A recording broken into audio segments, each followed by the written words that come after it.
Halo, assalamualaikum warahmatullahi wabarakatuh. Ya, jumpa lagi di konten saya di channel saya. Oke teman-teman, ya mungkin banyak yang bertanya kenapa saya tiba-tiba ya menghilang ya dari konten-konten saya yang berhubungan dengan Morowali. Sebenarnya nggak penting ya teman-teman, tapi di sini saya mau berbagi, mau cerita pada teman-teman ya. Kenapa saya sekarang resign ya? Kalau di video-videoku yang sudah lalu pernah saya kenapa resign di PT IMIP, itu kalian bisa cek di video-videoku yang sudah lama.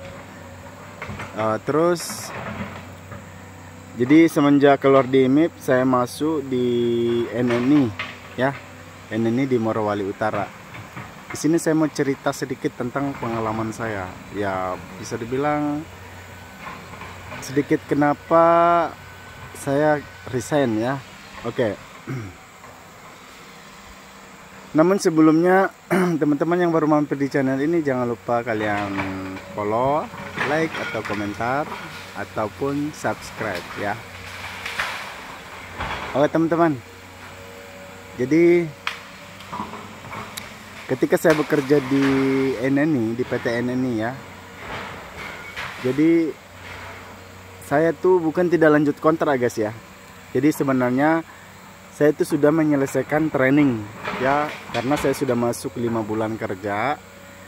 Jadi sebenarnya saya sudah permanen ya, sudah permanen, bahkan kinerja saya juga baik, bagus, absen saya bagus, pokoknya bersih ya. Tidak ada SP, tidak ada pelanggaran ya selama saya bekerja di NNI ya. Jadi teman-teman, sebenarnya di NNI itu bagus aja, manajemennya bagus, terus tempatnya kerja juga nyaman, jadi nggak terlalu Cinanya juga nggak terlalu mengkekang ya. Terus teman-teman dan kerabat-kerabat sesama karyawan di situ juga ramah-ramah, baik, bagus. Tapi satu kendala buat saya ya pribadi, itu akses ya. Waktu itu aksesnya itu sangat, bisa dibilang kurang lebih 10 km lah dari jalan raya ya, kurang lebih ya. Walaupun kurang berarti kan saya bilang kurang lebih ya kan. Sekitar 10 km dari jalan poros, jalan Trans Sulawesi ya. Jadi saya kan ngekosnya di luar tuh. Jadi masuk bekerja kita tuh menggunakan kendaraan ya. Kenapa kita harus menggunakan kendaraan? Karena NNI itu perusahaan baru, jadi belum menerapkan, belum ada disiapkan fasilitas yaitu antar jemput karyawan ya. Sebenarnya waktu itu terakhir itu GNI sudah dapat ya, karena memang GNI berdiri lebih awal daripada NNI. Kemudian apa ya, dan sebenarnya kita benar-benar terkuras tenaga ya di perjalanan pergi pulang kerja di PT NNI ya, karena perjalanannya juga, terus jalanannya juga jalan hauling ya, hauling kita tempati. Jalanan kita itu, jadi kita kadang-kadang pas hujan benar-benar motor tuh hancur ya, hancur.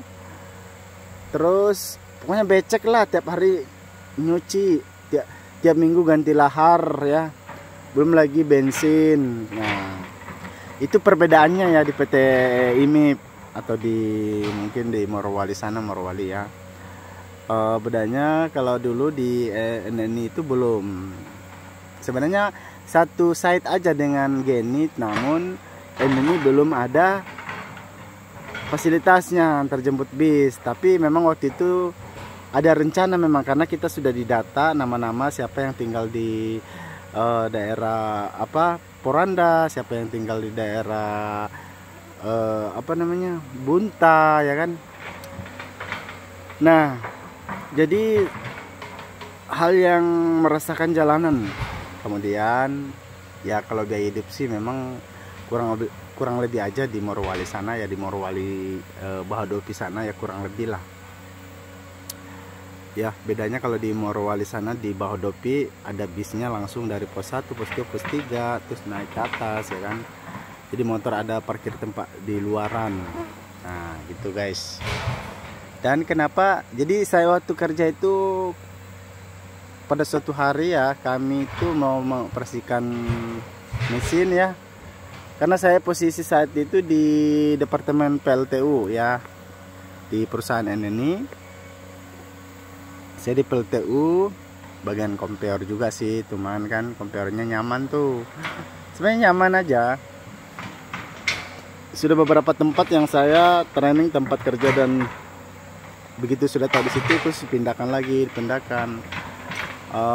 terus waktu itu tuh pergantian shift, jadi kami masuk shift pagi tuh ceritanya nih. Shift pagi, kami masuk shift pagi, terus yang pulang tuh kita sudah ganti, sudah apa namanya, sudah over shift lah, ibaratnya kita sudah bergantian shift lah gitu. Dan corong dari atas lantai berapa itu ya, kita 5 kalau nggak salah,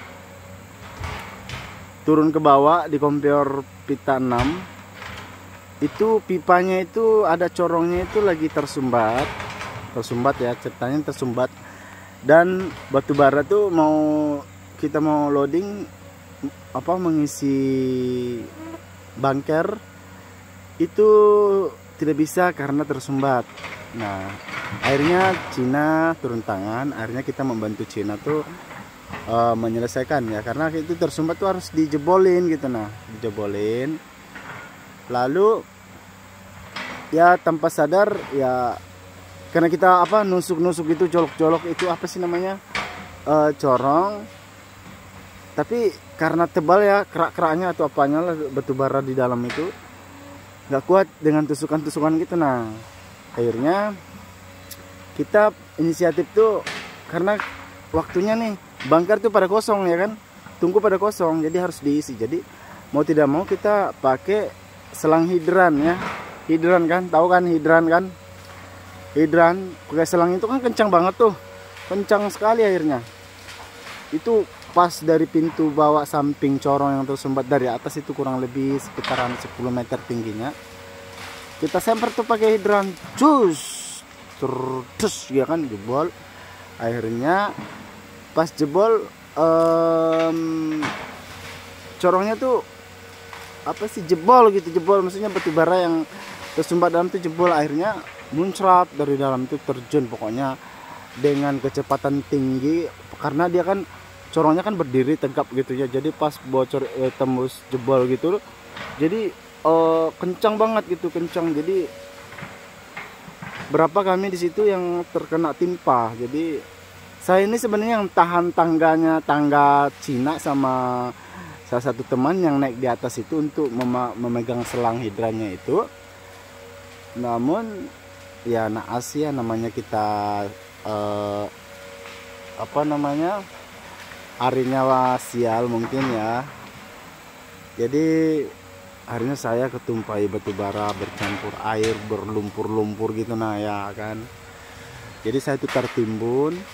Pokoknya begitu saya sadar tuh, perasaanku tuh sempat mau lari, tapi saya ketimpa tangga, akhirnya ketimbun batu bara basah, ketimbun. Jadi saya tuh, katanya sih, kata teman-teman ya kan, saya tuh ketimbun, jadi ditarik dari bawah itu, dari dalam tumpukan batu bara itu, disemprot pakai hidran itu, baru ketemunya saya itu ditarik dari dalam. Jadi saya mengalami itu semacam sedikit, saya nggak ingat apa-apa, langsung gelap kurasa. Pertama kali juga saya namanya dibilang pingsan ya kan. Seumur-umur hidup saya tuh barusan namanya pingsan, ternyata benar-benar di luar apa sih, kayak mimpi, kayak tidur gitu. Nah, tidur. Iya, serius. Jadi aku pas disiram, karena kan saya kan berlumuran pokoknya dalam hidung saya itu banyak batu bara, telinga, mata ya kan. Jadi aku ngerasain kepalaku tuh sakit, benturan, kemudian di dadaku sini sempat ya hampir 1 bulan tuh diurut, karena mungkin ada luka dalam, ada darah membeku gitu. Kemudian pergelangan kaki saya tuh terkilir dan bengkak juga. ya. Kemudian saya mengalami ini guys, ini luka di kulit wajahku ya kan. Jadi karena inilah kenang-kenangan dari NN guys, ada 3 jahitnya nih, jadi muka aku nggak semulus lagi gitu. Jadi ini ada bekas jahit. Jadi pas kita cuci, bersihkan diri, dicuci saya itu, dimandiin sama teman-teman, sama Cina. Jadi aku tuh ngerasakan di sini perih. Jadi ternyata di sini tuh terluka. Pas dilariin saya ke klinik itu tuh, maksudku dari situ tuh sampai ke klinik tuh aku ngerasa setengah sadar gitu. Nah, pas nyadar benar-benar ya, ini kata dokternya ini harus dijahit. Ya sudahlah, jadi pasrah. Nah, jadi bla bla bla terus gitu. Akhirnya aku nggak sanggup kerja. Akhirnya aku minta berobat di kampung kurang lebih 1 bulan. Ya masuk gaji sih ya kan. Cuma sedikit ya, seolah-olah tidak diklaim guys. Ya seolah-olah aku kan sudah di ACC untuk berobat di kampung. Namun memang karena aku kan berobat kampung, jadi keterangan dokter tuh nggak ada. Jadi ya mau tidak mau aku ada sedikit berdebat, dialog dengan bagian admin. Ini saya memutuskan untuk resign. Nah teman-teman, begitu ceritanya ya kan. Gitu ceritanya. Bukan satu nggak lanjut kerja, bukan tuh nggak lanjut kontrak, enak aja. Aduh, kinerja aku tuh bagus ya kan. Bahkan Cina tuh dia suka, senang sama saya ya, karena kan kita memang konsisten benar-benar kerja. Saya itu paling nomor 1 tuh nggak pernah telat, namanya telat pergi kerja ya. Oke teman-teman, semangat buat teman-teman yang ngasih kerja di Morowali sana, baik di PT apapun ya, mau di IMIP, di Baho apa sih namanya, Tepogaro, di GNI, NNI, pokoknya semangat. Tentunya ingat bahwa keselamatan kerja itu yang utama guys ya. Pokoknya itu dasar daripada reminder ya, pengingat kalian itu pertama yang harus kalian lakukan itu adalah mengingat keselamatan kerja. Ingat ya, ingat keselamatan kerja, dan jangan lupa berdoa teman-teman. Oke, itu aja teman-teman, terima kasih sudah mendengarkan cerita saya ya kayak. Oke, itu tadi apa sih namanya, cerita sedikit pengalaman saya. Oke, terima kasih, see you next video. Teman-teman silahkan komen apa aja mungkin pengalaman-pengalaman yang bisa aku bagi. Oke, bye, assalamualaikum.